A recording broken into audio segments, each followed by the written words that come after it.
আজ তো মনে হয় মুরগির গোশত রান্না হইব। ওয়াও! হাই হাই, আমারে তো রাক্ষস মিশু দেখে ফেলাইছে। ও মা গো! হ্যালো মিশু ভাই, কেমন আছেন? আমি আপনার অনেক বড় ফ্যান। ওইসব বাদ দাও, আগে বলো তোমার নাম কি? আমার নাম হইতাছে চিন্টু।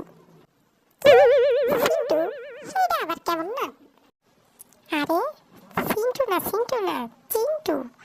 আমি তো জানতাম আপনি একটু ইংলিশে কাঁচা। এখন তো দেখতেছি আপনি বয়রা। ওই, কথা সাবধানে কস, বেশি ফটাফটির কথা শোস। খারা, দেখাইতেছি মজা।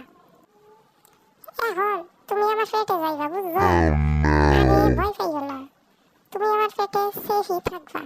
আমার পেটের ভেতর তোমার কেউ কোনো ক্ষতি করতে পারবো না। ক্ষতি করতে পারবো কেমনে? যে ক্ষতি তা তো আপনিই করে ফেলাইবেন। বেশি কথা কইস না, আমার পেটে লাগছে অনেক ক্ষুধা। আয় তাড়াতাড়ি আয়, পেটের ভেতর ঢোক আমার। আয়, আমারে খাইয়েন না প্লিজ প্লিজ প্লিজ, কারণ আমার আছে ডায়াবেটিস। What?